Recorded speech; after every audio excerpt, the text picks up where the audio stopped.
Hello friend, welcome to Uttam techzone. So friend, এই ভিডিওতে তোমাদের সাথে কথা বলবো স্মার্টফোনের ডিসপ্লে টাইপকে নিয়ে। আজকে আমি এই ভিডিওতে তিনটে ডিসপ্লে টাইপের কথা বলবো, যার প্রথমটি আইপিএস এলসিডি ডিসপ্লে, দ্বিতীয়টি অ্যামোলেড ডিসপ্লে এবং তৃতীয়টি সুপার অ্যামোলেড ডিসপ্লে। এবং এই তিনটে ডিসপ্লের কম্প্যারিজন করব, পার্থক্য করে তোমাদেরকে দেখাবো যে কোন ডিসপ্লে টাইপটা তোমাদের জন্য সবথেকে বেস্ট হবে।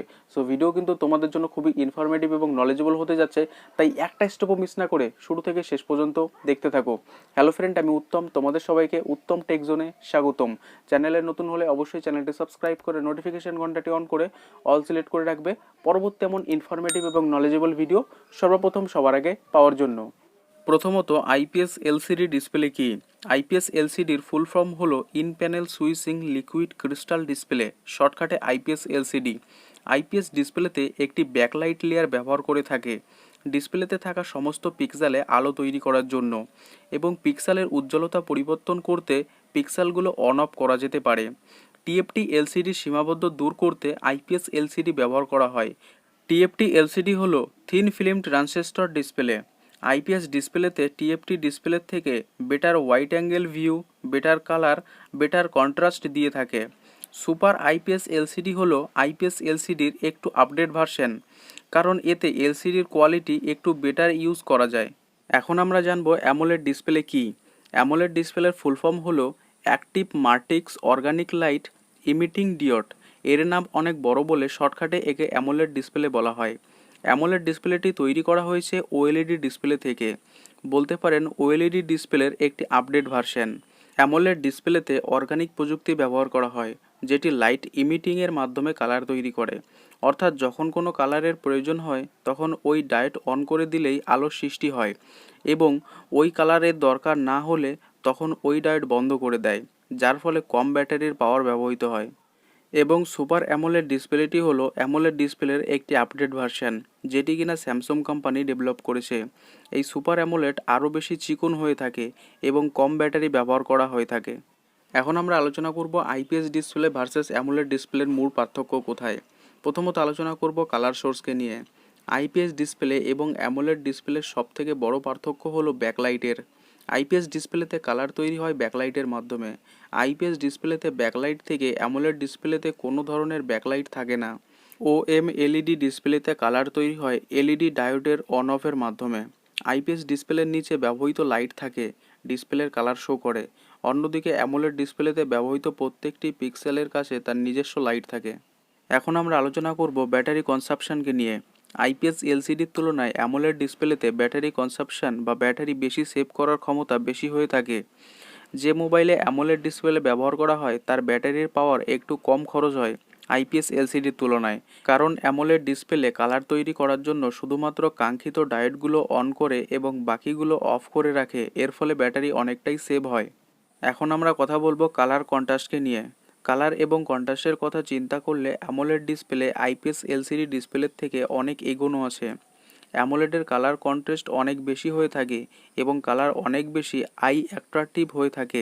এছাড়াও কালার স্যাচুরেশন বেশি হয়, কিন্তু ভিডিও বা ছবির কালার আইপিএস এলসিডি ডিসপ্লে বেশি প্রোভাইড করে থাকে। অ্যামোলেড ডিসপ্লের কালার একটু পাঞ্জি হয়ে থাকে, যা দেখতে বাস্তবের থেকে একটু বেটার মনে হয়। এখন আমরা আলোচনা করব ব্ল্যাক কালারকে নিয়ে। অ্যামোলেড ডিসপ্লে সম্পূর্ণ ব্ল্যাক কালার প্রোভাইড করে থাকে, কারণ ব্ল্যাক কালার তৈরি করার সমস্যায় এলইডি ডায়োডগুলো বন্ধ হয়ে যায় ব্ল্যাক কালার তৈরি করে থাকে। অন্যদিকে আইপিএস ডিসপ্লে কিন্তু পুরোপুরি ব্ল্যাক কালার দিতে পারে না, তাতে হালকা হোয়াইট কালারের শেপ থাকে। এখন আমি আলোচনা করব হোয়াইট কালারকে নিয়ে। হোয়াইট কালারের দিক থেকে কিন্তু আইপিএস ডিসপ্লে অনেকটাই এগিয়ে আছে। এটি সম্পূর্ণ হোয়াইট কালার প্রোভাইড করতে পারে, যা অ্যামোলেড পারে না। তাতে হালকা ব্ল্যাক শেড পড়ে। আইপিএস এলসিডি ডিসপ্লের ব্রাইটনেস বেশি হয়ে থাকে। এবং আমরা যদি অন্যান্য কালারের কথা বলি, যেমন লাল, সবুজ, বেগুনি ইত্যাদি, কিন্তু অ্যামোলেড ডিসপ্লে ভালো দিতে পারে। এখন কথা বলবো রিফ্রেশ রেটকে নিয়ে। রিফ্রেশ রেটের দিক থেকে আইপিএস ডিসপ্লে অনেকটাই এগিয়ে আছে অ্যামোলেডের তুলনায়।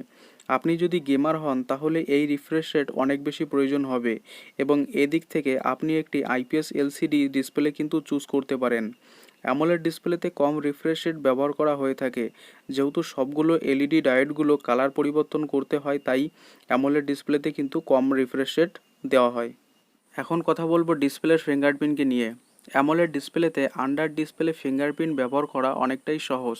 তাই দেখবেন যেসব মোবাইলের ডিসপ্লেতে ফিঙ্গারপ্রিন্ট ব্যবহার করা হয় তার বেশিরভাগ কিন্তু অ্যামোলেড ডিসপ্লে হয়। আইপিএস ডিসপ্লেতে আন্ডার ডিসপ্লে ফিঙ্গারপ্রিন্ট ব্যবহার করা হয় কিন্তু তার কস্ট একটু বেশি পড়ে যায়। তাই আপনি যদি ইন ডিসপ্লে ফিঙ্গারপ্রিন্ট কম দামে চান তাহলে আপনার অ্যামোলেড ডিসপ্লে সিলেক্ট করা উচিত। এখন কথা বলবো মূল্যবান টপিক নিয়ে, অর্থাৎ প্রাইস। আইপিএস এলসিডি ডিসপ্লের তুলনায় অ্যামোলেড ডিসপ্লে ব্যবহৃত মোবাইলগুলোর প্রাইসটা কিন্তু অনেকটাই বেশি হয়ে থাকে। এখন কথা বলবো কি কি সমস্যা দেখা যায়। প্রথমত কালার বার্নিংয়ের। স্ক্রিন বার্নিং সমস্যা হয়ে থাকে অ্যামোলেড ডিসপ্লেতে। কালার বার্নিং সমস্যাটি লো কোয়ালিটি আইপিএস এবং লো কোয়ালিটি অ্যামোলেড ডিসপ্লেতে দেখা যায়। এখন অনেকেই হয়তো ভাবছেন তাহলে তো অ্যামোলেড ডিসপ্লে সবার থেকে বেটার। এমনটা কিন্তু নয়। 2018 সালে Apple company iPhone XR release করে। তাতে ব্যবহার করা হয় আইপিএস এলসিডি ডিসপ্লে, কিন্তু ওই ডিসপ্লের কোয়ালিটি অ্যামোলেড ডিসপ্লের থেকেও অনেকটাই বেটার ছিল। এখন আইপিএস এলসিডি এবং অ্যামোলেড ডিসপ্লে পুরোপুরি নির্ভর করে কতটা কোয়ালিটি সম্পন্ন ডিসপ্লে ব্যবহার করা হয়েছে তার উপর। এখন কথা বলবো অ্যামোলেড এবং সুপার অ্যামোলেডের মধ্যে পার্থক্য কী। সুপার অ্যামোলেড ডিসপ্লে অ্যামোলেড ডিসপ্লের থেকে 20% বেশি ব্রাইটার হয়ে থাকে। তাছাড়া সুপার অ্যামোলেড ডিসপ্লে অ্যামোলেড ডিসপ্লের থেকে 20% কম ব্যাটারি খরচ করে। সুপার অ্যামোলেড ডিসপ্লেতে 40% কম সানলাইট রিফ্লেকশন দেখা যায়। অ্যামোলেড ডিসপ্লেতে টিএসপি থাকে। টিএসপি হলো টাচ সেন্সার প্যানেল, কিন্তু সুপার অ্যামোলেড ডিসপ্লেতে টিএসপি থাকে না। সুপার অ্যামোলেড ডিসপ্লেতে টিএসপি ডিসপ্লের সাথে ল্যামিনেট হয়ে থাকে। সুপার অ্যামোলেড ডিসপ্লে অ্যামোলেড ডিসপ্লের থেকে বেশি পাতলা হয়ে থাকে। সো ফ্রেন্ড, লাস্টলি আমি তোমাদেরকে একটা কথাই বলবো, যদি তোমরা গেমিংয়ের জন্য একটি ভালো প্যানেলের ডিসপ্লে খুঁজছো তাহলে কিন্তু তোমরা আইপিএস এলসিডি প্যানেলের ডিসপ্লে নিতে পারো। এই ডিসপ্লেটা কিন্তু অনেকটাই ভালো এবং গেমিংয়ের জন্য কিন্তু অসাধারণ। এবং তোমরা যদি ইউটিউবে ভিডিও অথবা মুভি অথবা অন্য কোনো ভিডিও দেখে থাকো এবং কালার যদি ভালো চেয়ে দাও তাহলে কিন্তু অ্যামোলেড অথবা সুপার অ্যামোলেড ডিসপ্লের প্যানেল নিতে পারো। এগুলো কিন্তু কালারের দিক দিয়ে যথেষ্ট বেস্ট আইপিএস এলসিডির তুলনায়। সো এরকম করে তোমরা তোমাদের হিসাব মতন ডিসপ্লে টাইপ সিলেক্ট করে কিন্তু স্মার্টফোন কিনে নেবে গেমিংয়ের জন্য আইপিএস এলসিডি। এবং যদি তোমরা ভালো কালার পেতে চাও আউটপুটের জন্য তাহলে কিন্তু অ্যামোলেড অথবা সুপার অ্যামোলেড প্যানেলের ডিসপ্লে নিতে পারো। আইও ফ্রেন্ড, এই ভিডিওতে সমস্ত কিছু তোমাদেরকে স্টেপ বাই স্টেপ বুঝিয়ে দিয়েছি। ভিডিওটি ইনফরমেটিভ মনে হলে অবশ্যই প্রত্যেককে শেয়ার করে তাদেরকেও জানার সুযোগ করে দেবে। আর চ্যানেলে নতুন হলে অবশ্যই চ্যানেলটি সাবস্ক্রাইব করে নোটিফিকেশন ঘন্টাটি অন করে অল সিলেক্ট করে রাখবে। তাহলে কী হবে, পরবর্তী যখনই আমরা কোনো ভিডিও আপলোড করব সেই সব ভিডিও নোটিফিকেশান সর্বপ্রথম তোমাদের কাছে যাবে এবং সর্বপ্রথম কিন্তু সেই সব ভিডিওগুলো তোমরা দেখতে পারবে। সো দেখা হচ্ছে পরবর্তী কোনো ভিডিওতে। ততক্ষণ সুস্থ থাকবে, সাবধানে থাকবে। Thank you friend.